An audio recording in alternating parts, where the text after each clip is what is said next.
한성시의 밤거리는 언제나 사람들로 가득했다. 특히 상업지구인 하릴로는 밤이 깊어질수록 더 밝아졌다. 넌사인이 빽빽하게 이어진 골목, 늦은 시간까지 문을 여는 음식점들, 웃고 떠드는 사람들의 목소리가 공기를 가득 채웠다. 누군가는 이곳을 화려한 도시의 심장이라 불렀고, 누군가는 피곤한 하루를 잊게 해주는 도피처라 말했다. 그러나 그 모든 빛과 소음의 중심에서 한 남자는 언제나 조용히 자신의 일을 하고 있었다. 그의 이름은 박도윤, 33세 나이에 그는 하릴로 일대의 야간 안전요원으로 근무한 지 벌써 4해째였다. 도윤의 제복은 화려하지 않았다. 눈에 띄지 않는 짙은 남색의 유니폼, 왼쪽 가슴에 작게 새겨진 도시안전관리라는 글자. 그러나 그의 제복은 언제나 말끔했다. 하루의 피로가 묻어날 법도 한데 옷에 주름 하나 허투루 남아있지 않았다. 오늘도 고생 많으십니다. 늦게까지 장사를 하던 분식집 주인이 인사를 건네면 도윤은 가볍게 고개를 숙이며 답했다. 편안한 밤 되세요. 그의 목소리는 크지 않았지만 분명했고 짧은 말 속에는 예의와 책임감이 담겨 있었다. 도윤은 이 거리를 누구보다 잘 알고 있었다. 어느 골목에 사람들이 몰리는지, 어느 시간대에 문제가 생기기 쉬운지, 그리고 어떤 얼굴들이 이곳의 일상이 되었는지까지. 그에게 할인로는 단순한 근무지가 아니었다. 이곳은 그가 하루의 절반을 보내는 공간이었고, 때로는 집보다 더 오래 머무는 두 번째 삶의 터전이었다. 밤이 깊어지자 거리는 서서히 조용해졌다. 문을 닫는 가게들이 늘어나고 술에 취한 웃음소리도 하나둘 사라졌다. 도윤은 습관처럼 주변을 둘러보며 순찰을 이어갔다. 그때였다. 가로등 불빛이 미쳐 닿지 않는 골목 끝에서 작은 그림자 하나가 그의 시야에 들어왔다. 처음에는 고양이나 노숙자라고 생각했다. 그러나 그림자는 너무 작았고 움직임은 지나치게 조심스러웠다. 도윤은 발걸음을 늦추고 그쪽을 주시했다. 그림자의 주인은 10살 남짓 되어 보이는 한 아이였다. 아이의 머리는 오래 빗질하지 않은 듯 헝클어져 있었고 옷은 계절에 맞지 않게 얇고 낡아 있었다. 손에는 아무것도 들려 있지 않았고 몸은 조금 떨리는 듯 보였다. 아이는 주변을 살피며 조심스럽게 한 음식점 앞에 멈춰섰다. 잠시 망설이던 아이는 문 쪽으로 다가가 작은 목소리로 말했다. 저기요. 혹시 남은 음식 있으면 조금만 주실 수 있을까요? 그 목소리는 바람에 섞여 금방 사라질 듯 가늘었다. 가게 안에서 중년의 남자가 얼굴을 내밀었다. 아이를 위아래로 훑어본 그는 금세 표정을 굳혔다. 여기서 그런 거 하지 마. 손님들 다 보고 있는데. 아이의 어깨가 움찔했다. 죄송해요. 금방 갈게요. 그러나 아이가 물러서기도 전에 옆 가게에서도 불만 섞인 목소리가 튀어나왔다. 또 왔네. 또 저 애 때문에 분위기 다 망친다니까. 요즘 애들 왜 이렇게 많아 신고해야 되는 거 아니야. 불평은 점점 커졌고 사람들의 시선이 아이에게 쏠리기 시작했다. 아이는 겁에 질린 눈으로 뒤로 물러섰다. 어디로 가야 할지 모르는 표정이었다. 그 장면을 바라보는 도윤의 가슴이 묵직해졌다. 저 아이 그냥 나온 게 아닐 텐데. 그는 천천히 아이에게 다가갔다. 구두 소리가 가까워지자 아이는 놀라 고개를 들었다. 아이의 눈에는 두려움과 경계심이 뒤섞여 있었다. 도윤은 무릎을 조금 굽혀 아이와 눈높이를 맞췄다. 안녕, 나는 이 근처에서 일하는 사람이야. 그의 목소리는 최대한 부드러웠다. 이름이 뭐니? 아이는 잠시 입술을 깨물다 작은 소리로 대답했다. 유나예요. 유나, 배가 고프구나. 유나는 말없이 고개를 끄덕였다. 도윤은 잠시 주머니를 더듬었다. 지갑 안에는 얼마 되지 않는 현금이 들어 있었다. 며칠 남은 월급까지 계산하면 여유는 없었다. 그러나 그는 오래 고민하지 않았다. 도윤은 지폐 한 장을 꺼내 윤에게 내밀었다. 이걸로 따뜻한 거 하나 사 먹어. 유나의 눈이 커졌다. 그녀는 마치 믿을 수 없다는 듯 손을 내밀지 못했다. 괜찮아요. 정말 괜찮아요. 괜찮아. 어른이 주는 거야. 유나는 조심스럽게 돈을 받아 쥐었다. 고맙습니다. 그 순간 누군가 도윤의 어깨를 거칠게 잡아당겼다. 박도윤 씨. 도윤이 뒤를 돌아보자 하릴로 상인회 회장 최명식이 서 있었다. 그의 얼굴에는 노골적인 분노가 떠올라 있었다. 지금 뭐 하는 겁니까? 회장님, 아이가 배가 고파 보여서. 당신 임무가 뭔지 잊었어요. 거리 질서 유지 아닙니까? 최명식의 목소리는 점점 커졌고 주변 사람들의 발걸음이 멈췄다. 이런 애들한테 돈 주면 여기 다 모여들어요. 그럼 누가 책임질 겁니까? 도윤은 입술을 꽉 깨물었다. 회장님, 이 아이는 도움이 필요해 보입니다.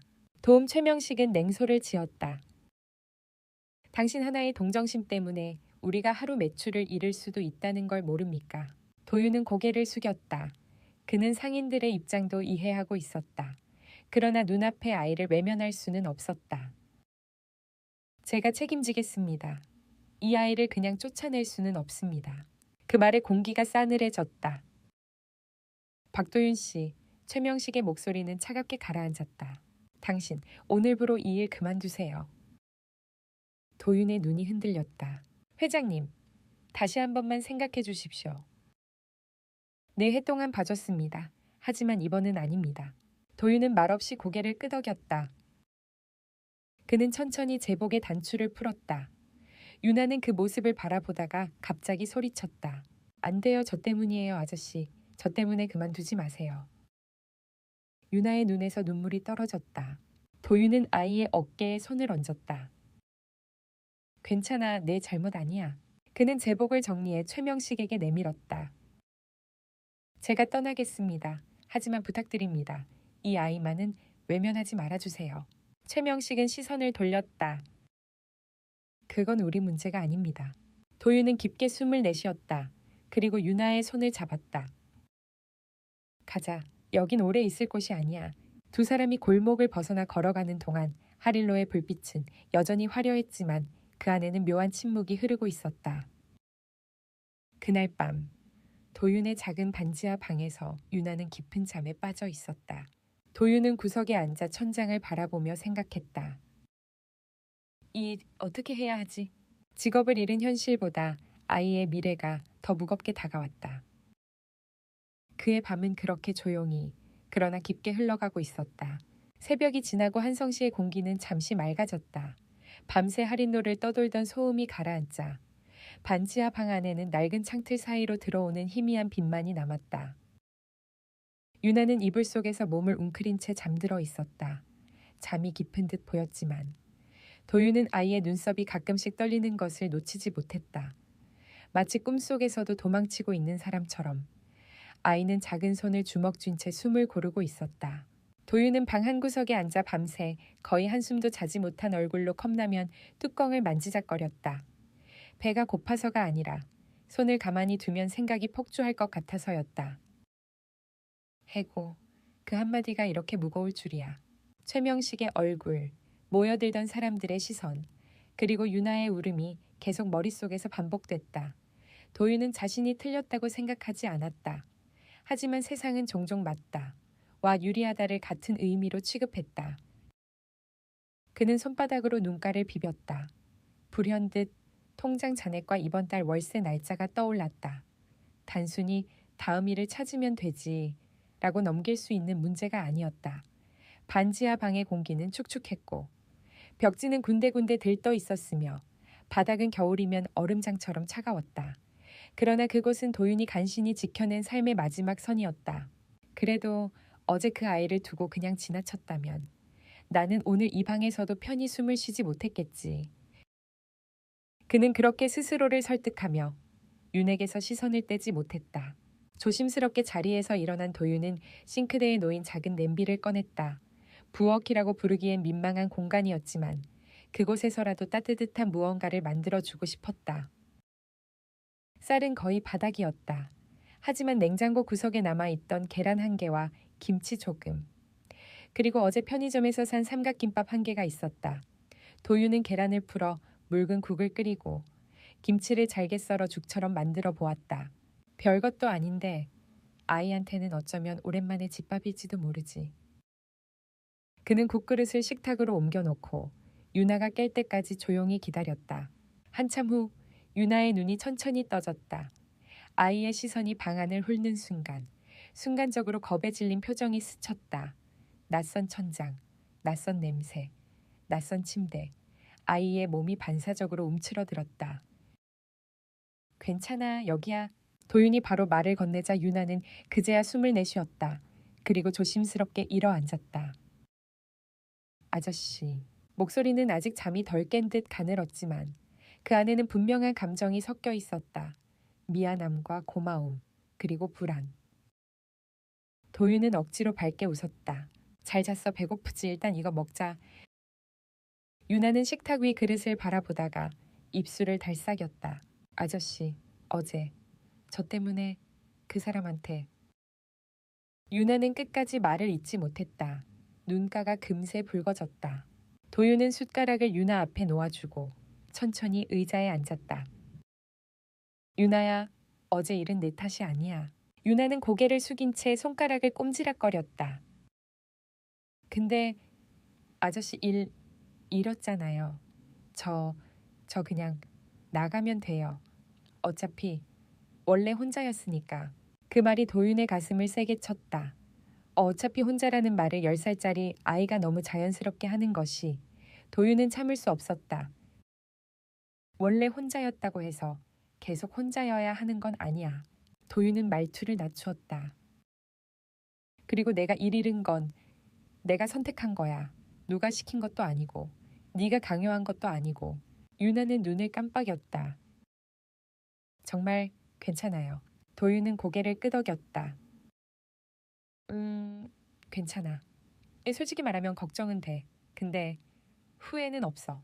유나는 그제야 숟가락을 들었다. 처음엔 조심스럽게 한 입을 떠먹더니 따뜻한 국물이 목을 타고 내려가자 눈이 잠깐 커졌다. 그리고 아주 작은 목소리로 말했다. 맛있어요. 도윤은 웃었다. 다행이다. 많이 먹어. 유나가 천천히 밥을 먹는 동안 도윤은 눈치를 보며 물었다. 유나야, 집은 어디야? 유나의 움직임이 멈췄다. 숟가락이 그릇 안에서 가볍게 떨렸다. 집 없어요. 도윤은 속으로 이미 예상하고 있었지만 직접 들으니 더 무거웠다. 엄마는 작년에 아팠어요. 병원 많이 갔는데 돈이 없어서. 유나는 말을 하다가 숨이 막힌 듯 잠시 멈췄다. 엄마는 돌아가셨어요. 도윤은 순간 목 뒤가 서늘해졌다. 누구에게나 가능한 불행이 아이에게는 이미 현실이었다. 유나는 손등으로 눈가를 문질렀다. 아빠는 엄마 돌아가고 나서 집에 잘 안 들어왔어요. 술 냄새가 맨날 났어요. 도윤은 조용히 아이가 말을 이어가도록 기다렸다. 처음엔 미안하다고 했어요. 근데 시간이 지나니까 제가 밥 달라고 하면 소리 지르고 시끄럽다고 하고. 유나는 목소리를 더 낮췄다. 어느 날은 나가라고 했어요. 제가 울면서 어디 가요 했는데 문을 잠갔어요. 도윤의 손이 자연스럽게 주먹 쥐어졌다. 하지만 아이 앞에서 분노를 드러내고 싶지는 않았다. 그래서 그냥 밖에 있었어요. 하릴로는 사람 많으니까 누가 뭐라도 줄까봐. 유나는 밥그릇을 꼭 끌어안듯 손을 모았다. 도윤은 깊게 숨을 들이마셨다. 유나야, 오늘부터는 그렇게 안 해도 돼. 유나가 고개를 들었다. 오늘부터요. 응. 최소한 지금은 여기서 쉬어. 유나의 눈동자가 흔들렸다. 근데 아저씨도 돈 없잖아요. 아이의 현실 감각이 너무 빨랐다. 그 말이 도윤을 더 아프게 했다. 돈이 많지는 않아. 맞아. 근데 방법을 찾아보자. 도윤은 말을 잇기 전에 잠시 방 안을 둘러봤다. 이 방은 아이를 오래 숨겨둘 곳이 아니었다. 법과 제도, 동네의 시선, 그리고 무엇보다 아이의 안전, 무엇을 먼저 해야 할지 머릿속이 복잡했다. 그는 차분하게 계획을 세우기 시작했다. 유나야, 일단 오늘은 내가 할 일이 좀 있어. 뭐요? 너에 대해서 도움받을 수 있는 곳을 알아보는 거야. 혼자서는 힘들어. 유나는 순간 다시 경계하는 표정을 지었다. 저 시설 그런데 가기 싫어요. 거기 무서워요. 도윤은 고개를 저었다. 무조건 거기 보내겠다는 뜻이 아니야. 네가 싫다면 다른 방법도 찾자. 근데 최소한 네가 안전해야 해. 유나는 한참을 고민하다가 아주 작게 고개를 끄덕였다. 아저씨, 저 여기 있어도 돼요. 그 한마디에 도윤의 마음이 묘하게 무너졌다. 아이에게 머무를 수 있는 곳이 허락이 필요한 일이었다. 당연하지. 도윤은 자리에서 일어나 유나가 흘린 밥알을 닦아주었다. 다 먹었으면 옷 좀 갈아입을래. 내가 잠깐 나갔다 올게. 유나는 머뭇거리다 말했다. 아저씨, 또 안 돌아오는 거 아니죠? 도윤은 잠시 멈췄다. 그 말은 단순한 질문이 아니라 아이가 지금까지 겪어온 이별의 기록이었다. 안 가, 나는 돌아올 거야. 도윤은 최대한 확신 있게 말했다. 약속. 유나는 그제야 안심한 듯 고개를 끄덕였다. 도윤은 밖으로 나갔다. 계단을 올라 지상으로 나오자 한성시의 아침 공기가 얼굴을 스쳤다. 밤과는 다른 빛, 다른 냄새, 다른 사람들. 하지만 도윤의 마음은 여전히 어젯밤의 골목에 묶여 있었다. 그는 우선 동네 행정센터로 향했다. 휴대폰으로 검색해보니 근처에 아동 상담과 긴급 보호를 연결해주는 창구가 있었다. 하지만 발걸음이 빠르게 떨어지지 않았다. 내가 신고하면 유나는 내 옆에서 사라질 수도 있어. 도윤은 제도가 필요하다는 걸 알았다. 그러나 제도가 언제나 사람을 따뜻하게 다뤄주는 건 아니라는 것도 알고 있었다. 도윤은 몇 년 전 순찰 중 가출 청소년을 보호센터에 연결했다가 아이의 얼굴에서 살아남은 자의 표정이 더 짙어졌던 순간을 기억하고 있었다. 그는 행정센터 앞에서 한번 숨을 고르고 들어갔다. 직원은 친절했지만 질문은 예상보다 빠르고 구체적이었다. 아이 이름은요? 보호자 연락처는요? 주소는요? 현재 함께 거주 중이신가요? 도윤은 사실대로 말하되 윤에게 해가 되지 않도록 조심했다. 아이는 보호자가 없습니다. 어머니는 돌아가셨고 아버지는 아이를 내쫓은 상황입니다. 직원의 표정이 굳었다. 그럼 아동학대 가능성이 있어 보이네요. 경찰과 연계해야 합니다. 도윤의 속이 철렁 내려앉았다. 바로 경찰까지 가야 합니까? 원칙상은요. 아이의 안전을 위해서요. 도윤은 조용히 고개를 끄덕였지만 마음은 더 복잡해졌다. 그는 서류 몇 장과 안내문을 받아 나왔다. 밖으로 나오자 햇빛이 더 따갑게 느껴졌다. 도윤은 골목에 서서 한동안 안내문만 바라봤다. 유나가 원치 않는 방식으로 끌려가면 그건 보호가 아니라 또 다른 상처가 될 수도 있어. 그러나 아무것도 하지 않는 것은 더 큰 위험이었다. 아이를 길에서 지키는 건 한 사람이 평생 할 수 있는 일이 아니었다. 도윤은 고민 끝에 먼저 윤에게 솔직히 말하기로 했다. 그리고 가능하면 유나가 스스로 선택할 수 있는 범위를 넓혀주기로 했다. 집으로 돌아오는 길, 도윤은 편의점에 들러 유나가 입을 만한 옷을 샀다. 세일 중인 얇은 맨투맨과 양말, 그리고 작은 물티슈, 큰 돈은 아니었지만 그의 지갑은 눈에 띄게 가벼워졌다. 반지하로 내려가 문을 열자 유나는 소파 옆에 앉아 있었다. 정확히는 소파라고 부르기 애매한 낡은 매트 위였다. 유나는 도윤이 준 이불을 어깨에 두르고 손톱을 만지작거리며 기다리고 있었다. 문이 열리는 소리에 유나는 번쩍 고개를 들었다. 아저씨. 도윤은 웃으며 들어왔다. 응, 약속 지켰지. 유나는 고개를 크게 끄덕였다. 그 순간 도윤은 아이에게서 안도라는 감정이 얼마나 소중한지 깨달았다. 도윤은 봉투를 내밀었다. 이거 갈아입을 옷이랑 양말 새 거야. 유나는 놀란 표정으로 봉투를 받아들었다. 이거 비쌀 텐데. 비싸진 않아. 그리고 너한테 필요한 거야. 유나는 잠깐 입술을 깨물더니 아주 작게 말했다. 고마워요. 도윤은 유나 옆에 앉았다. 유나야, 아까 말했던 도움 받을 수 있는 곳 알아봤어. 유나의 표정이 다시 긴장으로 굳었다. 저 잡혀가요. 아니, 그렇게 말하면 무섭지. 잡혀가는 게 아니라 안전하게 지내도록 도와주는 거야. 도윤은 안내문을 펴서 유나가 이해할 수 있게 쉽게 설명했다. 유나는 한 글자 한 글자 눈으로 따라가며 들었다. 근데 아빠가 찾으러 오면요. 유나의 목소리가 떨렸다. 도윤은 그 질문을 예상하고 있었다. 유나야, 만약 아빠가 정말로 널 찾으러 온다면 그건 두 가지일 수 있어. 유나가 숨을 삼켰다. 하나는 다시 데려가고 싶어서, 다른 하나는 다시는 못 찾게 하려고. 유나의 얼굴이 하얗게 질렸다. 도윤은 바로 덧붙였다. 근데 유나야, 너는 이제 혼자가 아니야. 네가 원하지 않으면 아무도 함부로 널 데려갈 수 없어. 유나는 도윤의 손끝을 바라보았다. 도윤의 손은 거칠었다. 밤마다 순찰하며 사람들을 말리고 넘어지는 이들을 부축하던 손, 그 손이 지금 유나의 불안을 붙잡고 있었다. 아저씨, 저 아빠가 무서워요. 알라. 도윤은 단호하지 않게 그러나 확실하게 말했다. 무서우면 무섭다고 말해도 돼. 그게 네 잘못이 아니라는 것도 이제 알아야 해. 유나는 고개를 숙이고 눈물을 삼켰다. 도윤은 잠시 말을 멈추고 아이가 스스로 감정을 정리할 시간을 주었다. 그때였다. 밖에서 갑자기 낯선 엔진 소리가 들렸다. 이 동네에서 흔히 듣는 경차의 떨림이 아니었다. 저음이 깊고 매끈하게 깔리는 마치 바닥을 눌러버릴 듯한 소리였다. 도윤은 본능적으로 창문 쪽으로 다가갔다. 반지하의 작은 창은 지면 바로 위에 붙어 있어. 바깥의 발목과 타이어만 겨우 보였다.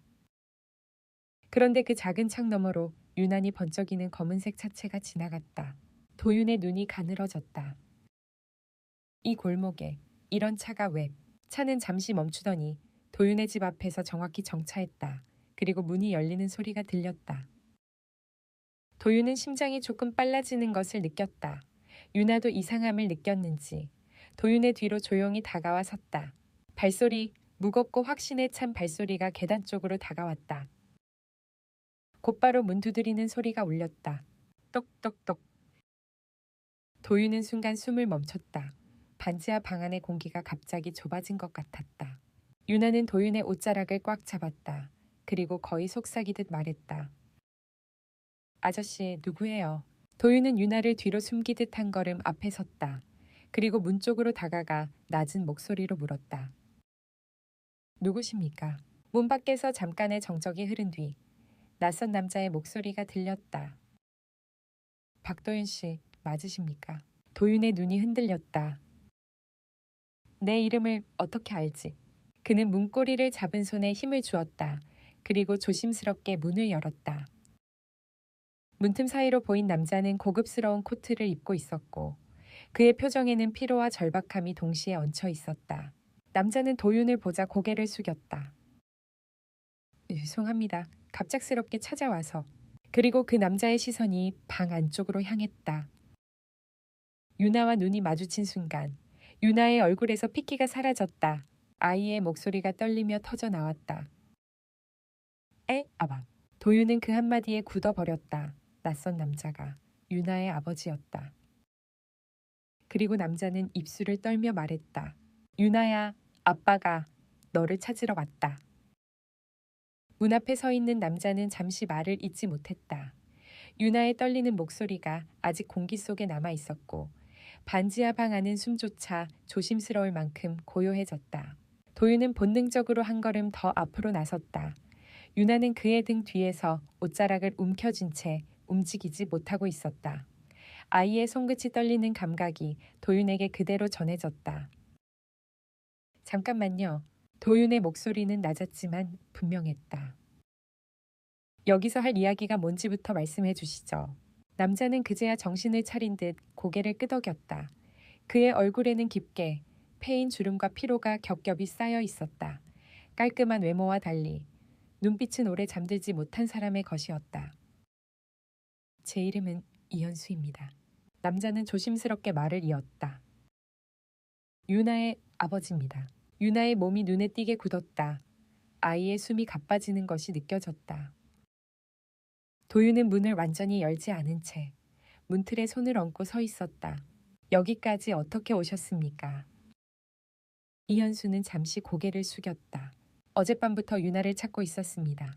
집 근처, 병원, 아이가 자주 가던 곳 다 돌아다녔습니다. 그의 목소리는 담담했지만 단어 사이사이에 눌린 감정이 묻어 있었다. 그러다 오늘 아침 하릴로에서 있었던 일을 들었습니다. 도윤의 눈이 미세하게 흔들렸다. 안전요원이 아이를 도와줬다가 해고됐다는 이야기였습니다. 그 아이가 혼자였다는 말도 함께요. 이현수는 잠시 숨을 골랐다. 그 순간 이상하게도 가슴이 내려앉았습니다. 혹시나, 설마 하는 마음이 들어서. 유나는 도윤의 등 뒤에서 고개를 숙인 채 이를 꽉 물고 있었다. 도윤은 잠시 뒤를 돌아 유나를 바라봤다. 아이의 눈에는 분노보다 공포가 먼저 자리 잡고 있었다. 그 공포는 다시 버려질지도 모른다는 두려움이 아니라 다시 데려가질지도 모른다는 공포였다. 도윤은 다시 이현수를 향해 시선을 돌렸다. 아이와 이야기하고 싶으시면 먼저 제 질문에 답해주세요. 이현수는 고개를 끄덕였다. 물론입니다. 아이를 내쫓은 적 있습니까? 이 질문은 완곡하지 않았다. 도윤은 일부러 감정을 섞지 않았다. 이현수의 입술이 굳었다. 그는 잠시 고개를 숙인 채 말이 없었다. 그 침묵이 대답보다 더 많은 것을 말해주고 있었다. 있습니다. 이현수의 목소리는 거의 속삭임에 가까웠다. 술에 취해 그랬습니다. 유나의 손이 더 세게 도윤의 옷을 움켜쥐었다. 한 번입니까? 여러 번입니까? 이현수는 고개를 들지 못한 채 말했다. 여러 번이었습니다. 그 말이 방 안에 떨어지자 공기가 무겁게 가라앉았다. 도윤은 잠시 말을 멈췄다. 그는 화를 내고 싶지 않았다. 화는 상황을 단순하게 만들지만 해결을 복잡하게 한다는 걸 그는 알고 있었다. 그럼 지금 여기 오신 이유는 뭡니까? 이현수는 천천히 고개를 들었다. 그의 눈에는 분명한 후회가 담겨 있었다. 그러나 후회만으로 아이의 상처가 사라지지 않는다는 것도 도윤은 잘 알고 있었다. 데려가려고 온 게 아닙니다. 유나의 몸이 순간 움찔했다. 적어도 지금은요? 이현수는 서둘러 덧붙였다. 먼저 사과하고 싶었습니다. 그리고 제 잘못을 바로잡고 싶었습니다. 도윤은 고개를 갸웃했다. 바로잡는다는 게 뭡니까? 이현수는 주머니에서 구겨진 종이 한 장을 꺼냈다. 병원 진단서였다. 알코올 의존 진단과 치료 기록이 적혀 있었다. 한 달 전부터 치료를 받고 있습니다. 그는 떨리는 손으로 종이를 다시 접었다.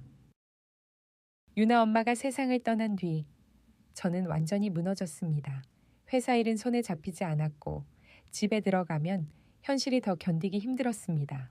그의 목소리가 낮아졌다. 술을 마시면 아무 생각도 안 나니까요. 도윤은 말없이 듣고 있었다. 처음엔 유나를 지키고 싶었습니다. 근데 시간이 지나니까 아이의 존재 자체가 제 죄를 들추는 것처럼 느껴졌습니다. 이현수는 눈을 질끈 감았다. 그래서 도망쳤습니다. 아이에게서. 유나는 그 말을 듣는 순간 작게 숨을 들이마셨다. 그 숨에는 분노와 슬픔이 뒤섞여 있었다. 유나야. 이현수가 조심스럽게 아이의 이름을 불렀다. 유나는 고개를 들지 않았다. 아빠가 정말 미안하다. 그 말에 유나의 어깨가 미세하게 떨렸다. 하지만 아이는 여전히 도윤의 뒤에서 나오지 않았다. 도윤은 그 장면을 보며 분명히 느꼈다. 이건 화해의 자리가 아니었다. 아직은 안전을 먼저 확보해야 할 순간이었다. 이현수 씨, 도윤은 단호하게 말했다. 지금 이 아이에게 필요한 건 사과보다도 안정입니다. 이현수는 고개를 끄덕였다. 알고 있습니다. 그래서 부탁드리려고 왔습니다. 무슨 부탁입니까? 이현수는 잠시 망설이다가 깊게 숨을 들이마셨다. 유나가 원한다면 당분간은 여기서 지내게 해주세요. 도윤의 눈이 커졌다. 제가 매일 찾아오지 않겠습니다. 전화도, 강요도 하지 않겠습니다. 유나가 그제야 고개를 들었다. 아빠, 진짜요. 유나의 목소리는 작았지만 그 안에는 분명한 질문이 있었다. 약속을 지킬 수 있느냐는 질문. 이현수는 아이를 똑바로 바라보았다. 그래, 유나가 준비될 때까지 기다릴게. 도윤은 그 말을 곧이곧대로 믿지 않았다. 하지만 아이의 표정을 살폈다. 유나의 눈에는 여전히 두려움이 있었지만 아주 미세하게 선택할 수 있음이라는 감정이 스며들고 있었다. 도윤은 조용히 말했다. 조건이 있습니다. 이현수는 바로 고개를 끄덕였다. 말씀하세요. 첫째, 유나의 의사가 최우선입니다. 아이의 동의 없이 어떤 결정도 내려지지 않습니다. 동의합니다. 둘째, 당신은 공식적인 상담과 치료를 계속 받아야 합니다. 중단하면 여기서의 약속도 끝입니다. 이현수의 표정이 굳어졌지만 이내 고개를 끄덕였다. 약속하겠습니다. 셋째. 도윤은 잠시 숨을 골랐다. 당분간 유나와 단둘이 만나지 않습니다. 만난다면 제3자가 함께 있어야 합니다. 이현수는 그 말에 잠시 멈칫했지만 곧 이해한 듯 고개를 숙였다. 그게 맞겠죠. 유나는 도윤의 옷자락을 잡은 손에 조금 힘을 풀었다. 아직 안심할 수는 없었지만 최소한 지금 이 공간에서는 보호받고 있다는 느낌이 들었다. 도윤은 마지막으로 말했다. 이 약속은 법적 효력이 없어도 어른으로서의 책임입니다. 이현수는 깊게 허리를 숙였다. 감사합니다. 그 말은 감사이자 부탁이자 다짐처럼 들렸다. 잠시 후 이현수는 방을 나섰다. 문이 닫히는 순간까지도 그는 여러 번 뒤를 돌아봤다. 그러나 끝내 윤에게 다가오지는 않았다. 문이 완전히 닫히자 유나는 그제야 주저앉듯 매트 위에 앉았다. 아저씨. 아이의 목소리는 떨렸지만 이전과는 달랐다. 이번에는 공포만이 아니라 혼란이 섞여 있었다. 사람은 변할 수 있어요. 도윤은 즉답하지 않았다. 그는 잠시 생각했다. 변하는 사람도 있고 변하지 않는 사람도 있어. 유나의 눈이 흔들렸다. 근데 중요한 건 도윤은 유나 앞에 앉아 아이와 눈높이를 맞췄다. 사람이 변할 수 있느냐가 아니라 네가 그 변화를 감당할 준비가 되었느냐야. 유나는 그 말을 곱씹듯 조용히 고개를 끄덕였다. 유나야, 지금 당장 용서하지 않아도 돼. 괜찮다고 말하지 않아도 돼. 도윤은 부드럽게 말했다. 내 마음이 먼저야. 유나의 눈에서 눈물이 조용히 흘러내렸다. 그 눈물은 울음이 아니라 처음으로 선택할 수 있는 사람이 되었다는 감정에서 나온 것이었다. 그날 오후 도윤은 유나와 함께 동네를 한 바퀴 돌았다. 아이에게 햇빛을 보여주고 싶었다. 세상이 전부 어둡지만은 않다는 것을 천천히 알려주고 싶었다. 그날 밤 유나는 전보다 조금 더 편안한 얼굴로 잠들었다. 도윤은 아이의 숨소리를 들으며 작은 메모장을 꺼냈다. 일자리, 유나 학교 문제, 매업적 보호. 적어 내려갈수록 할 일은 늘어났다. 그러나 이상하게도 마음은 전날보다 덜 무거웠다. 그때 도윤의 휴대폰이 조용히 울렸다. 낯선 번호였다. 도윤은 잠시 망설이다 전화를 받았다. 박도윤 씨입니까? 낮고 차분한 목소리였다. 네, 그런데 누구신지. 오늘 오전 이현수 씨와 함께 있던 분 맞으시죠? 도윤의 눈이 가늘어졌다. 그분의 지인입니다. 잠시 침묵. 직접 뵙고 이야기 나누고 싶습니다. 도윤은 창밖의 어두운 골목을 바라봤다. 그리고 반지하 방 안에서 조용히 잠든 유나를 돌아봤다. 무슨 이야기입니까? 전화기 너머의 목소리가 말했다. 어쩌면 당신의 삶과도 관련 있는 이야기일지도 모릅니다. 도윤은 천천히 숨을 내쉬었다. 알겠습니다. 전화를 끊고 난 뒤 도윤은 한동안 가만히 서 있었다. 그는 아직 몰랐다. 이 만남이 단순한 감사 인사가 아니라 그의 인생 방향을 바꾸는 시작이 될 것이라는 것을. 그리고 유나 역시 몰랐다. 자신의 작은 존재가 어른 한 사람의 삶을 이렇게 크게 흔들고 있다는 사실을. 전화가 끊긴 뒤에도 도윤은 한동안 휴대폰을 내려놓지 못했다. 낯선 목소리는 위협적이지도 무례하지도 않았지만 이상할 만큼 단정했다. 마치 이미 도윤의 상황을 알고 있다는 듯한 말투였다. 이현수 씨의 지인. 도윤은 반지하방 안을 둘러보았다. 유나는 깊은 잠에 빠져 있었고 숨소리는 고르고 잔잔했다. 아이의 얼굴에는 낮 동안의 긴장 대신 아주 희미한 평온이 깃들어 있었다. 도윤은 창가에 앉아 천천히 숨을 내쉬었다. 불과 하루 전까지만 해도 그는 이 시간에 순찰을 돌고 있었을 것이다. 같은 밤, 같은 도시인데 삶의 궤도는 완전히 달라져 있었다. 삶과 관련 있는 이야기라. 그는 메모장에 적어두었던 목록을 다시 펼쳐보았다. 일자리, 보호 문제, 학교, 생활비, 모든 단어가 무겁게 느껴졌다. 잠시 후 도윤은 조용히 유나의 이불을 정리해주고 방을 나섰다. 밤 공기는 차가웠지만 머리를 맑게 해주었다. 약속 장소는 근처의 작은 카페였다. 이 시간에도 불이 켜져 있는 몇 안 되는 곳 중 하나였다.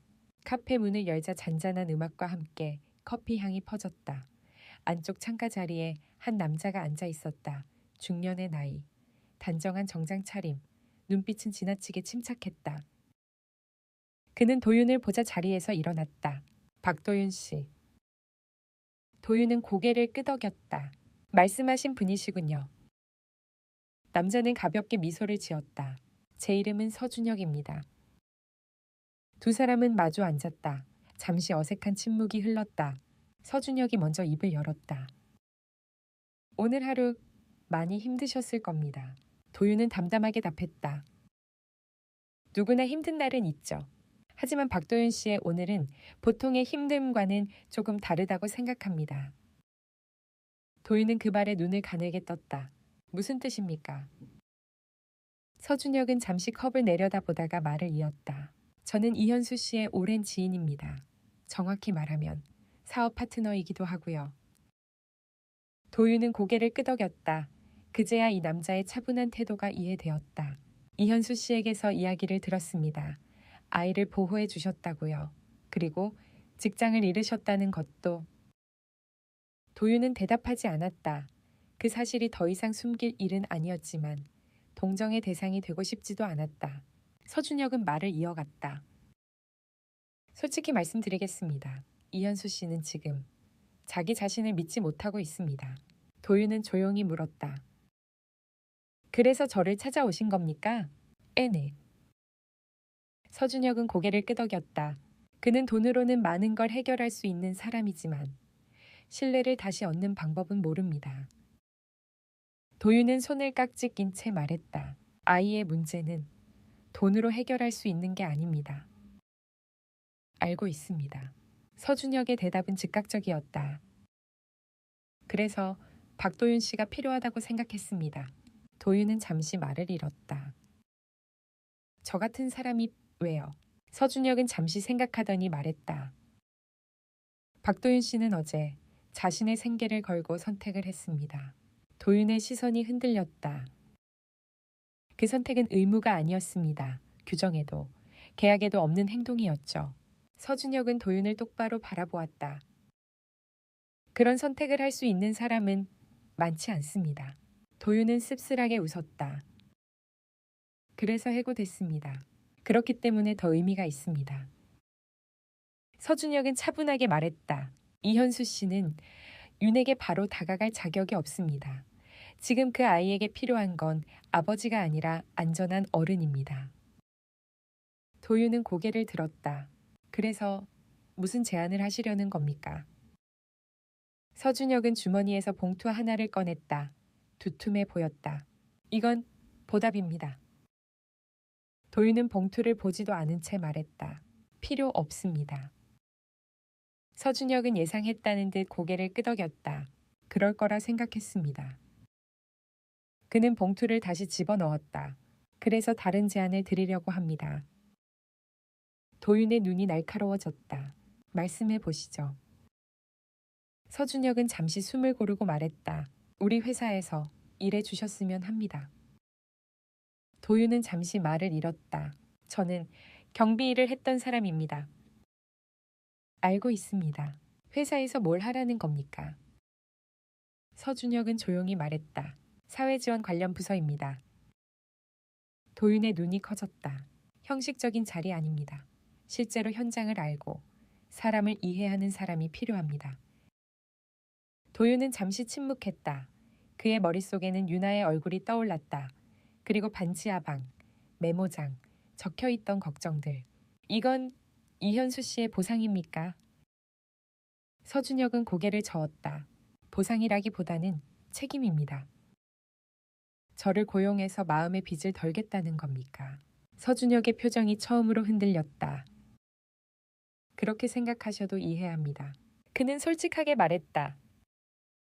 하지만 저는 이 제안이 박도윤 씨에게도 필요한 기회라고 생각합니다.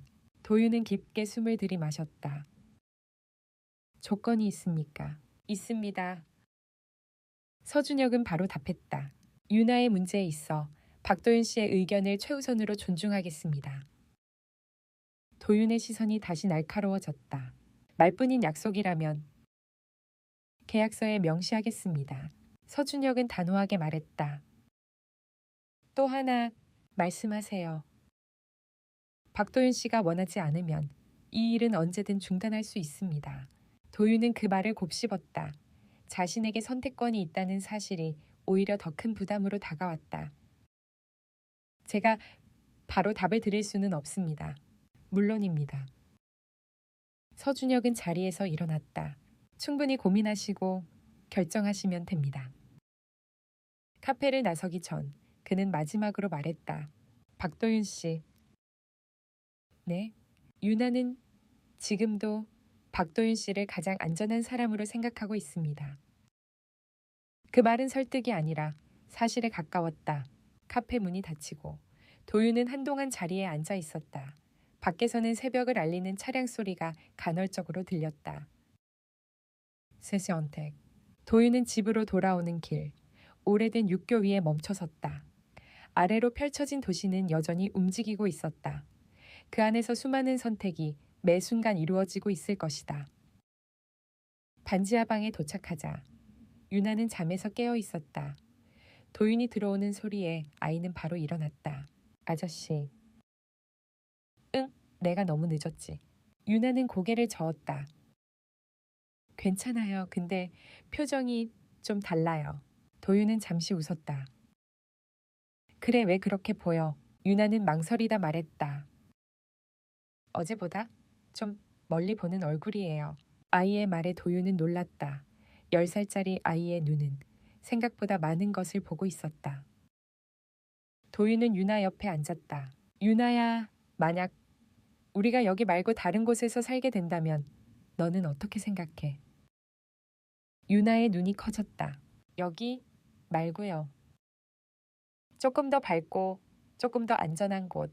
유나는 잠시 생각하다 말했다. 아저씨랑 같이면 어디든 괜찮아요. 그 말은 조건이 없었다. 신뢰였다.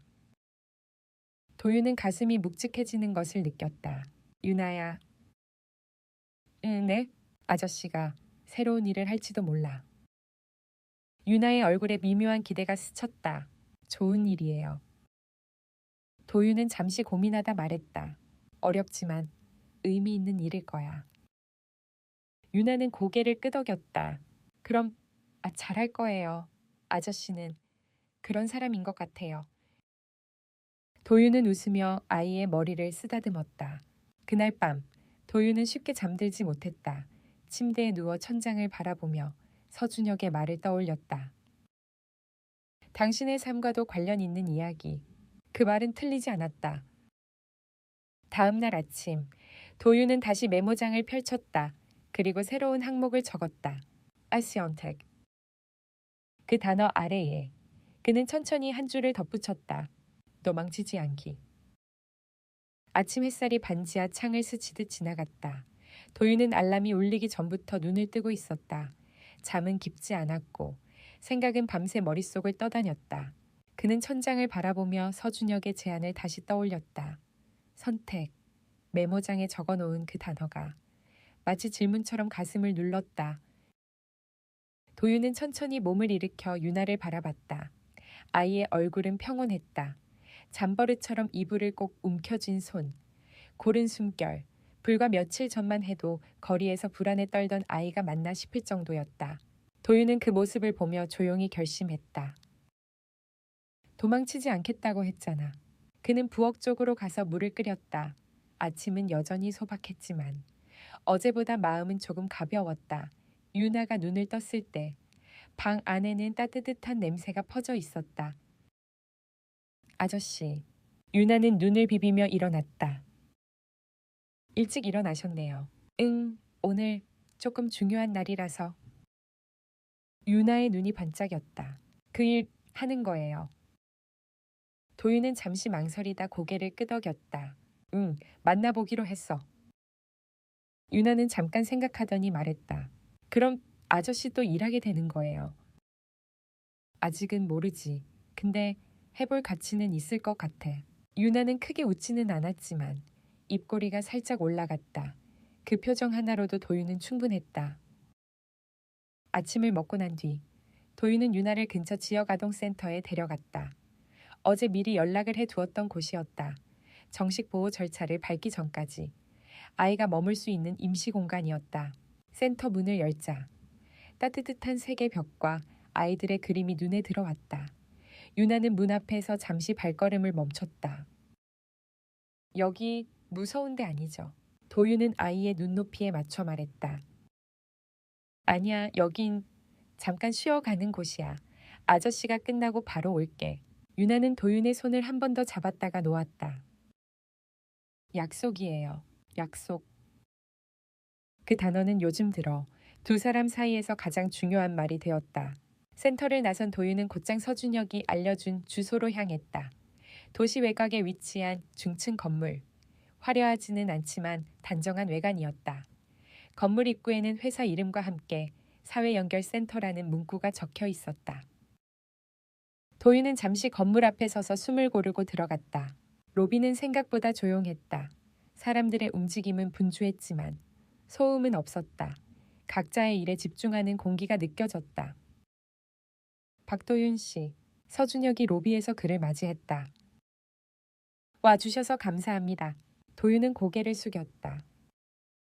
아직 결정한 건 아닙니다. 알고 있습니다. 서준혁은 웃으며 말했다. 오늘은 그냥 이야기만 나누죠. 회의실에는 몇 명의 사람들이 이미 앉아 있었다.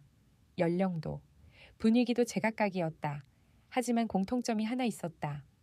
모두 표정보다는 눈빛이 먼저 말을 걸어오는 사람들이었다. 서준혁이 도윤을 소개했다. 이분이 제가 말씀드린 박도윤 씨입니다. 잠시 침묵, 그 침묵은 평가가 아니라 관찰에 가까웠다.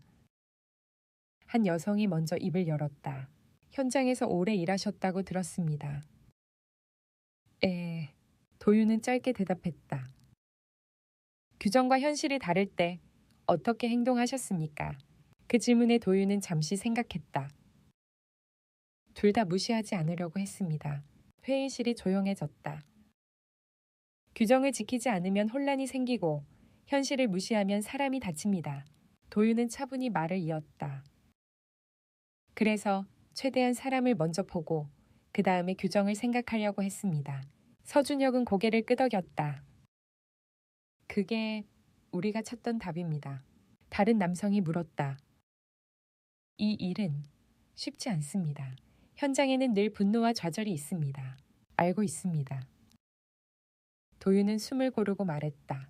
하지만 누군가는 그 자리에 서야 한다면 저는 피하고 싶지 않습니다. 회의실 안의 공기가 미묘하게 바뀌었다. 누군가는 메모를 했고 누군가는 도윤을 다시 바라봤다. 서준혁은 마지막으로 말했다. 박도윤 씨, 이 자리는 직책이 아닙니다. 책임입니다. 도윤은 고개를 숙였다. 알고 있습니다. 면담은 길지 않았다. 하지만 밀도는 높았다. 건물을 나설 때 서준혁이 조용히 말했다. 내일 다시 이야기 나눌 수 있을까요? 도윤은 잠시 하늘을 올려다봤다. 구름 사이로 햇빛이 비치고 있었다. 네, 내일 답을 드리겠습니다. 센터로 돌아가는 길. 도윤의 휴대폰이 울렸다. 센터 번호였다. 박도윤 씨, 유나가요. 도윤의 심장이 순간 내려앉았다. 무슨 일입니까? 아버지가 센터로 찾아왔습니다. 도윤은 말없이 발걸음을 재촉했다. 센터 앞에는 이현수가 서 있었다. 어제보다 초췌해 보였고 손에는 작은 종이봉투가 들려 있었다. 약속 어기신 겁니까? 도윤의 목소리는 낮았지만 단호했다. 이현수는 고개를 저었다. 아닙니다. 유나를 데려가러 온 게 아닙니다. 그는 봉투를 내밀었다. 아이, 옷이 필요하다고 들어서. 도윤은 봉투를 받지 않았다. 유나가 원합니까? 이현수는 잠시 말을 잃었다. 아니요. 그 대답으로 충분했다. 그럼 오늘은 여기까지입니다. 이현수는 고개를 숙였다. 기다리겠습니다. 그 말은 어제보다 조금 덜 흔들렸다. 유나는 센터 안에서 그 모습을 보고 있었다. 도윤이 들어오자 아이는 바로 달려왔다. 아저씨. 도윤은 아이의 어깨에 손을 얹었다. 괜찮아. 아무 일도 없었어. 유나는 잠시 창밖을 바라보더니 말했다. 아빠, 조금 달라 보였어요. 도윤은 그 말에 고개를 끄덕였다. 사람은 아주 조금씩 변하기도 해. 그날 저녁 반지하 방에서 두 사람은 나란히 앉아 밥을 먹었다. 유나는 조심스럽게 물었다. 아저씨, 그 회사 가면 저도? 도윤은 미소 지었다. 유나도 새로운 학교에 갈 수 있을 거야. 유나의 눈이 커졌다. 진짜요. 천천히. 유나가 준비되면. 유나는 잠시 말이 없었다가 말했다. 그럼 저도 열심히 할게요. 그 말은 다짐처럼 들렸다. 그날 밤 도윤은 다시 메모장을 펼쳤다. 선택 아래에 한 줄을 더 적었다. 헌재가 아닌 선택. 그는 펜을 내려놓고 유나를 바라봤다. 아이의 존재는 더 이상 책임만은 아니었다. 함께 나아갈 이유였다. 도윤은 조용히 속으로 말했다. 내일 시작하자. 그리고 그 시작이 자신뿐 아니라 많은 사람들의 삶을 바꾸게 될 것임을 아직은 알지 못한 채 밤은 천천히 깊어갔다. 다음 날 아침 도윤은 평소보다 일찍 눈을 떴다. 반지하 창 너머로 스며드는 빛은 여전히 희미했지만 그의 마음은 전날보다 분명했다. 메모장에 적힌 단어들이 머릿속에서 차례로 떠올랐다. 선택, 혼자가 아닌 선택. 도윤은 그 두 단어를 마음속에서 조용히 되뇌었다. 그리고 결심했다. 더 이상 미루지 않겠다고. 유나는 이미 깨어 있었다. 작은 책상 앞에 앉아 색연필로 무언가를 그리고 있었다. 종이 위에는 집처럼 보이는 그림과 그 옆에 서 있는 두 사람이 그려져 있었다. 뭐 그리는 거야? 도윤이 물었다. 유나는 잠깐 머뭇거리다 말했다. 아직 완성은 아니에요. 도윤은 웃으며 고개를 끄덕였다. 완성되면 보여줘. 그 말에 유나는 조금 안심한 듯 고개를 끄덕였다. 아침을 먹고 도윤은 휴대폰을 집어들었다. 서준혁에게 전화를 걸기 전 잠시 숨을 고른 뒤 통화 버튼을 눌렀다. 서준혁 씨, 어제 말씀하신 일 받아들이겠습니다. 잠시 정적. 그리고 전화기 너머에서 짧지만 분명한 숨소리가 들렸다. 감사합니다. 서준혁의 목소리에는 안도와 책임이 동시에 담겨 있었다. 오늘 바로 출근하셔도 괜찮을까요? 도윤은 유나를 바라봤다. 아이의 눈은 이미 상황을 이해한 듯 반짝이고 있었다. 네, 가능합니다. 전화를 끊은 뒤 도윤은 윤에게 말했다. 아저씨 오늘부터 새로운 일 시작해. 유나는 잠시 눈을 크게 뜨더니 곧 조심스럽게 웃었다. 그럼 축하해요. 그 말은 화려하지 않았지만 진심이 담겨 있었다. 회사에 도착하자 도윤은 정식으로 소개를 받았다. 직함은 현장 연결 담당. 사무실은 크지 않았고 창밖으로는 도시의 외곽이 보였다. 서준혁은 도윤을 직원들에게 소개하며 말했다. 이분은 규정 이전에 사람을 보는 분입니다. 우리 팀에 필요한 시선입니다. 모두가 환영의 박수를 치지는 않았다. 몇몇은 고개를 끄덕였고 몇몇은 조용히 관찰했다. 도윤은 그 시선을 느꼈다. 환영과 경계가 섞인 눈빛, 그는 익숙했다. 순찰 현장에서 늘 받아오던 종류의 시선이었다. 첫 업무는 회의가 아니라 현장 동행이었다. 도윤은 기존 직원인 김선영과 함께 외곽의 임시 주거 지역을 방문했다. 여긴 상황이 복잡해요. 김선영은 차 안에서 말했다. 도움이 필요한 사람도 많고 도움을 악용하는 경우도 있습니다. 도윤은 고개를 끄덕였다. 그래서 더 조심해야겠지요. 현장은 생각보다 거칠었다. 임시 주거시설 주변에는 분노와 체념이 동시에 깔려 있었다. 사람들은 도움을 원하면서도 동시에 의심했다. 또 사진 찍으러 왔어. 한 남성이 날카롭게 말했다. 이번엔 뭐가 달라? 도윤은 한 발짝 앞으로 나섰다. 사진 찍으러 온 거 아닙니다. 그의 목소리는 낮았지만 안정적이었다. 필요한 게 뭔지 직접 듣고 싶어서 왔습니다. 남자는 잠시 도윤을 노려보다가 아무 말 없이 돌아섰다. 그러나 그 뒷모습에는 완전한 거부가 아닌 미묘한 흔들림이 있었다. 김선영이 낮게 말했다. 저렇게 바로 문 열어주는 경우 거의 없어요. 도윤은 짧게 답했다. 문이 아니라 틈을 보는 거죠. 그날 하루 동안 도윤은 여러 사람을 만났다. 분노하는 사람, 체념한 사람, 말을 하지 않는 사람, 그는 모두에게 같은 태도로 다가갔다. 설득하지 않고, 강요하지 않고, 판단하지 않았다. 사무실로 돌아오는 길, 김선영이 말했다. 솔직히 쉽지 않을 거예요. 도윤은 고개를 끄덕였다. 알고 있습니다. 그래도 오늘은 조금 달랐어요. 그 말은 인정이었다. 한편 윤에게도 변화가 시작되고 있었다. 며칠 뒤 윤아는 임시로 배정된 초등학교에 첫 등교를 했다. 교문 앞에서 아이는 잠시 멈춰섰다. 아저씨, 제가 잘할 수 있을까요? 도윤은 아이의 가방끈을 고쳐주며 말했다. 잘하려고 애쓰지 않아도 돼. 윤아가 고개를 들었다. 그냥 윤아답게 있으면 돼. 그 말에 윤아는 숨을 크게 들이마셨다. 교실 안으로 들어가는 아이의 뒷모습을 보며 도윤은 잠시 서 있었다. 아이를 혼자 두는 일이 아직도 쉽지 않았다. 그날 오후 도윤은 회사에서 낯선 시선을 느꼈다. 회의실에서 한 임원이 조용히 말했다.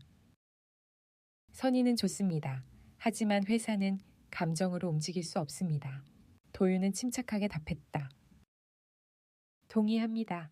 그럼에도 불구하고 박도윤 씨의 방식은 위험할 수 있습니다. 어떤 점에서요? 임원은 말을 고르다 말했다. 사람들은 호의를 약점으로 보기도 합니다. 회의실 안이 조용해졌다. 도윤은 잠시 생각하다 말했다. 그럴 수도 있습니다. 그리고 덧붙였다. 하지만 모든 사람을 의심하는 것도 또 다른 위험이라고 생각합니다. 그 말에 즉각적인 반박은 없었다. 그러나 동의도 아니었다. 그날 저녁 도윤은 뜻밖의 전화를 받았다. 예전 할인로에서 함께 일하던 동료였다. 도윤 씨 오랜만이에요. 진짜 잘 지냈어요. 뉴스 비슷하게 들었어요. 경비원에서 회사로 갔다면서요. 도윤은 짧게 웃었다. 운이 좀 좋았죠. 전화기 너머에서 잠시 침묵이 흐른 뒤 동료가 말했다. 솔직히 말하면 그때 일 아직도 말 나와요. 뭐라고들 하던가요? 어리석었다고도 하고 멋있었다고도 하고. 도윤은 담담하게 답했다. 둘 다 틀리진 않겠죠. 전화를 끊고 나서 도윤은 잠시 생각에 잠겼다. 선의는 언제나 같은 얼굴로 받아들여지지 않았다. 어떤 이에게는 희망이었고 어떤 이에게는 불편함이었다. 집에 돌아오자 윤아는 식탁에 앉아 있었다. 학교에서 받은 알림장을 펼쳐놓고 있었다. 아저씨. 윤아의 얼굴에는 묘한 표정이 섞여 있었다. 무슨 일 있어? 오늘 친구가 제 도시락 보고 윤아는 말을 멈췄다. 뭐라고 했어? 왜 이렇게 싸구려야 라고. 도윤의 눈이 잠시 굳었다. 윤아는 뭐라고 했어? 윤아는 잠시 생각하다 말했다. 아무 말도 안 했어요. 그 말이 도윤의 가슴을 찔렀다. 아이에게 침묵은 방어였다. 속상했겠다. 유나는 고개를 끄덕였다. 근데 괜찮아요. 도윤은 그 괜찮다라는 말을 쉽게 넘기지 않았다. 유나야, 괜찮지 않아도 돼. 아이의 눈이 흔들렸다. 상처받았다고 말해도 돼. 유나는 한참을 망설이다. 조용히 말했다. 조금요. 도윤은 아이를 꼭 안아주었다. 그럼 그걸로 충분해. 그날 밤 도윤은 창가에 서서 도시의 불빛을 바라봤다. 회사에서도 학교에서도 선희는 시험대에 오르고 있었다. 그는 문득 깨달았다. 좋은 일을 한다는 건 항상 박수를 받는 일이 아니라는 것을. 그러나 그럼에도 불구하고 누군가는 그 길을 걸어야 한다는 것도 도윤은 조용히 속으로 말했다. 그림자가 생기더라도 나는 빛을 향해 가자. 그리고 그 선택이 곧 더 큰 파동을 불러올 것임을 아직은 알지 못한 채 밤은 깊어갔다. 며칠이 지나자 도윤의 일상은 눈에 띄게 바빠졌다. 아침에는 유나를 학교에 데려다주고 낮에는 현장을 오가며 사람들을 만나고 밤에는 보고서를 정리했다. 몸은 피곤했지만 마음은 이전보다 또렷했다. 자신이 왜 이 자리에 서 있는지, 무엇을 지켜야 하는지 점점 분명해지고 있었다. 그러나 변화는 언제나 저항을 동반했다. 회사 내부 회의는 이전과 분위기가 달랐다. 도윤이 합류한 이후 현장 중심이라는 말이 자주 언급되기 시작했지만 그만큼 불편함을 느끼는 사람들도 늘어나고 있었다. 박도윤 씨의 보고서는 지나치게 감정적입니다. 한 임원이 조심스럽게 말을 꺼냈다. 사례 하나하나에 너무 깊이 관여하는 건 조직 전체의 효율을 떨어뜨릴 수 있습니다. 도윤은 침착하게 답했다. 사례가 사람이기 때문에 깊어질 수밖에 없습니다. 회의실 안이 조용해졌다. 그 침묵은 동의가 아니라 경계였다. 다른 임원이 말을 이었다. 우리는 기업입니다. 선의를 실현하는 것도 중요하지만 항상 중립적인 위치를 지켜야 합니다. 도윤은 고개를 들었다. 중립은 때로는 아무도 돕지 않는 선택이 될 수 있습니다. 회의실 안의 공기가 확실히 달라졌다. 누군가는 눈썹을 찌푸렸고 누군가는 고개를 숙였다. 서준혁은 그 상황을 지켜보다가 조용히 말했다. 이 논의는 오늘 여기까지 하죠. 회의는 그렇게 끝났지만 도윤은 느낄 수 있었다. 자신이 더 이상 관찰 대상이 아니라 논쟁의 중심이 되고 있다는 것을. 그날 오후 도윤은 유나의 학교에서 연락을 받았다. 유나가 친구와 다툼이 있었고 상담이 필요하다는 내용이었다. 학교 상담실에서 유나는 의자 끝에 앉아 있었다. 고개는 숙여져 있었고 손은 무릎 위에서 가만히 겹쳐져 있었다. 무슨 일 있었어? 도윤이 조심스럽게 물었다. 유나는 한참을 말하지 않다가 작게 입을 열었다. 제가 거짓말쟁이라고 했대요. 도윤의 눈이 흔들렸다. 왜? 아빠랑 산다고 했다가 어제는 아저씨랑 산다고 했다고. 유나는 고개를 더 숙였다. 그래서 애들이 집도 없으면서라고. 그 말이 도윤의 가슴을 세게 눌렀다. 유나야. 도윤은 아이 앞에 무릎을 꿇었다. 네가 한 말은 거짓말이 아니야. 유나의 눈에 눈물이 고였다. 그럼 뭐예요? 도윤은 잠시 생각하다 말했다. 지금 너는 이동 중인 거야. 그리고 그건 부끄러운 게 아니야. 유나는 이해하지 못한 듯 눈을 깜빡였다. 어른들도 가끔은 길을 잃어. 중요한 건 다시 어디로 가느냐야. 유나는 조용히 고개를 끄덕였다. 완전히 이해하지는 못했지만 적어도 혼자가 아니라는 사실은 느끼고 있었다. 그날 저녁 뜻밖의 방문자가 찾아왔다. 이현수였다. 그는 이전보다 더 수척해 보였지만 눈빛만큼은 전보다 흔들림이 적었다. 잠깐 이야기할 수 있을까요? 도윤은 유나를 방 안으로 보내고 현관 앞에서 이현수를 마주했다. 오늘은 유나를 보러 온 건 아닙니다. 이현수는 먼저 말했다. 저도 약속을 지키고 싶습니다. 도윤은 고개를 끄덕였다. 무슨 이야기입니까? 이현수는 잠시 숨을 고른 뒤 말했다. 유나가 학교에서 힘들어한다는 걸 들었습니다. 도윤은 눈을 가늘게 떴다. 어떻게 아셨습니까? 상담색에 전해 들었습니다. 직접 연락한 건 아닙니다. 도윤은 잠시 판단했다. 이현수의 말에는 변명보다 조심스러움이 더 많았다. 그래서요. 제가 지금 할 수 있는 게 뭔지 알고 싶습니다. 이현수의 목소리는 낮았지만 진지했다. 돈이 아니라 아버지로서. 도윤은 즉답하지 않았다. 그는 유나의 얼굴을 떠올렸다. 불안과 기대가 동시에 담긴 눈빛. 지금은 기다리는 게 최선입니다. 도윤은 분명하게 말했다. 유나가 먼저 원하지 않으면 그 어떤 접근도 또 다른 상처가 됩니다. 이현수는 고개를 숙였다. 알겠습니다. 그는 잠시 머뭇거리다 말했다. 하지만 언젠가 기회가 온다면 그때는 도망치지 않겠습니다. 도윤은 그 말을 마음속에 담아두었다. 믿음과 기대는 아직 이르지만 책임을 말하는 어른은 지켜볼 가치가 있었다. 며칠 뒤 회사에는 큰 이슈가 터졌다. 도윤이 현장에서 지원하던 한 임시 거주 구역이 예산 문제로 정리 대상에 오른 것이다. 회의실에서 결정은 빠르게 내려지고 있었다. 당의 효과가 없습니다. 민원이 늘고 있습니다. 중단이 합리적입니다. 도윤은 조용히 손을 들었다. 그곳에는 아직 갈 곳이 없는 사람들이 있습니다. 임원 중 한 명이 말했다. 그래서요, 모든 사람을 구할 수는 없습니다. 도윤은 고개를 들었다. 하지만 외면하지 않을 수는 있습니다. 회의실이 술렁였다. 박도윤 씨. 그 임원이 단호하게 말했다. 당신은 지금 중립을 벗어나고 있습니다. 도윤은 숨을 깊게 들이마셨다. 저는 처음부터 중립에 서 있지 않았습니다. 회의실 안이 완전히 조용해졌다. 저는 사람 편에 서 있습니다. 그 말은 선언이었다. 그리고 동시에 위험한 선택이었다. 서준혁은 도윤을 바라보았다. 그의 눈에는 걱정과 신뢰가 동시에 담겨 있었다. 이 결정은 쉽지 않을 겁니다. 도윤은 고개를 끄덕였다. 알고 있습니다. 그날 밤 도윤은 유나와 함께 늦은 저녁을 먹었다. 유나는 조심스럽게 물었다. 아저씨, 오늘 회사에서 혼났어요. 도윤은 웃으며 답했다. 조금. 유나는 눈을 크게 떴다. 그럼 괜찮아요.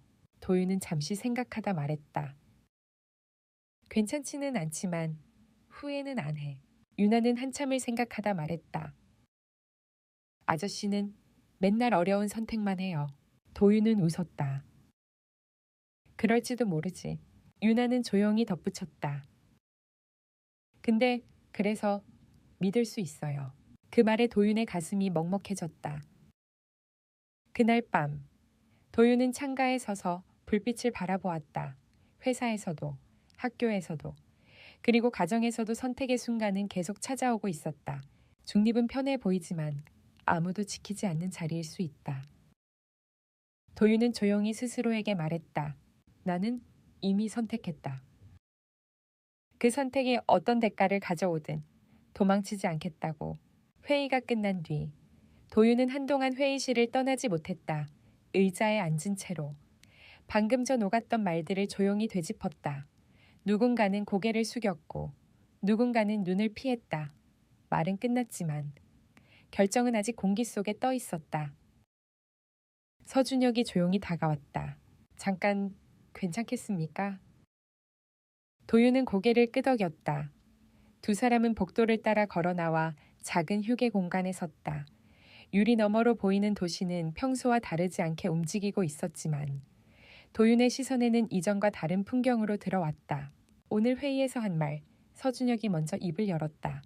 회사 입장에서는 쉽지 않은 선언이었습니다.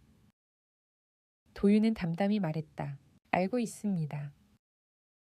그럼에도 불구하고 왜 그렇게까지 하셨습니까? 도윤은 잠시 생각하다 대답했다. 중립은 안전합니다. 하지만 누군가를 살리는 방향은 아닐 때가 많습니다. 서준혁은 한숨처럼 웃었다. 당신 덕분에 우리는 선택을 해야 하게 됐습니다. 그 선택이 불편하다면 불편합니다. 서준혁은 솔직했다. 하지만 필요합니다. 그는 도윤을 바라보며 말했다.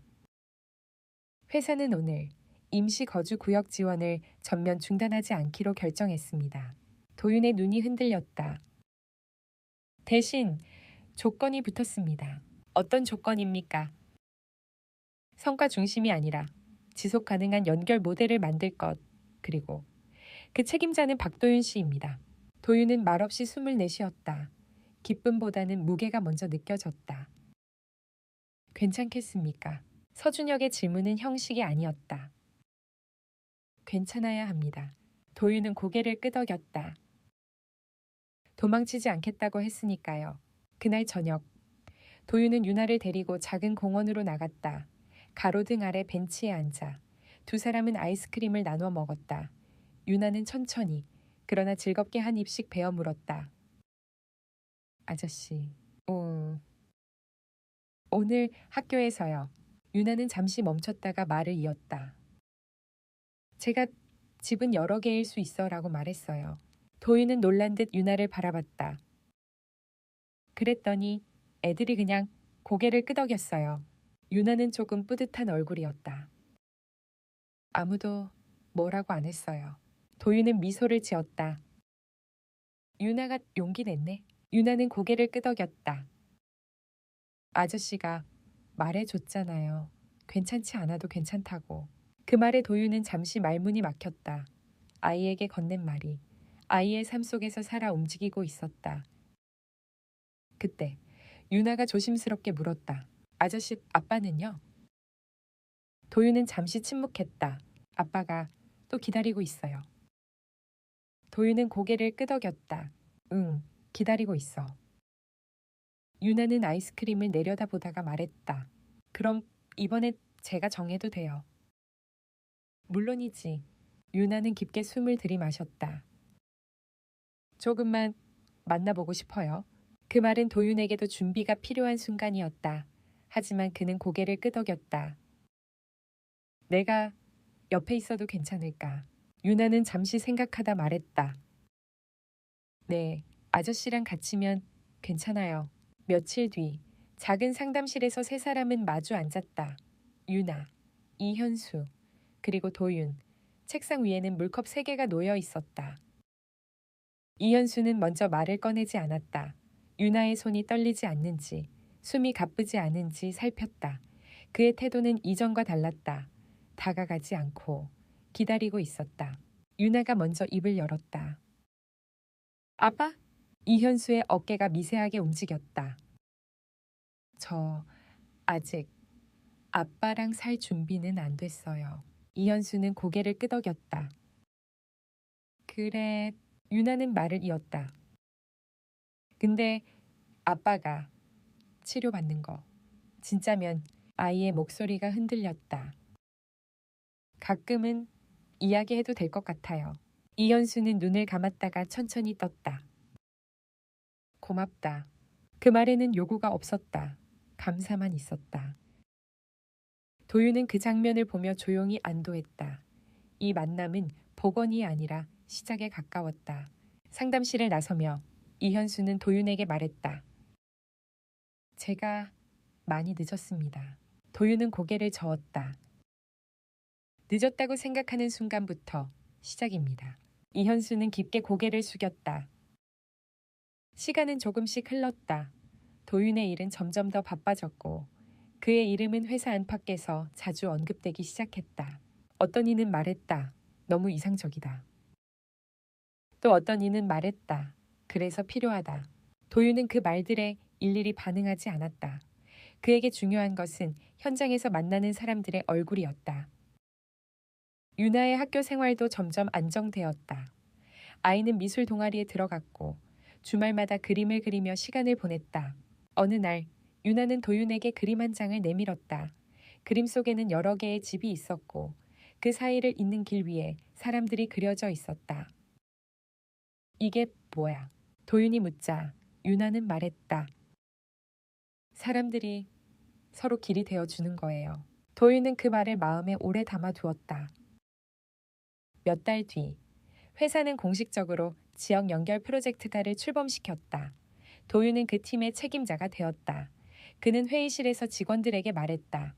우리는 모두를 구할 수는 없습니다. 잠시 침묵. 하지만 외면하지 않는 방법은 배울 수 있습니다. 그 말은 구호가 아니라 약속이었다. 회의가 끝난 뒤 서준혁이 다가왔다. 처음 만났을 때 기억하십니까? 네. 그때 제가 말했죠. 당신의 삶과도 관련 있는 이야기라고. 도윤은 미소 지었다. 지금은 제 삶이 아니라 많은 사람들의 삶이 된 것 같습니다. 그날 밤 도윤은 집으로 돌아와 창가에 섰다. 도시는 여전히 빛나고 있었다. 하지만 그는 이제 그 빛 아래에서 일어나는 수많은 선택을 떠올릴 수 있었다. 유나가 방에서 나왔다. 아저씨. 내일 봉사 가는 날 맞죠? 도윤은 웃으며 고개를 끄덕였다. 그럼? 유나는 밝게 말했다. 제가 아이들이랑 그림 그리는 거 준비했어요. 도윤은 아이의 성장을 조용히 바라봤다. 도움은 일방적인 것이 아니었다. 서로를 바꾸는 일이었다. 유나가 다시 방으로 들어가고 도윤은 책상 위에 놓인 메모장을 집어들었다. 처음 적혀있던 단어들 옆에 그는 마지막으로 한 문장을 적었다. 둠이란 대신 살아주는 것이 아니라 함께 살아갈 길을 만드는 것. 도윤은 펜을 내려놓고 창밖을 바라봤다. 그의 선택은 완벽하지 않았다. 하지만 분명했다. 그리고 그 선택은 오늘도 누군가의 밤을 조금 덜 어둡게 만들고 있었다. 도시는 잠들지 않았다. 그러나 도윤의 마음은 이제 흔들리지 않는 자리 위에 서 있었다.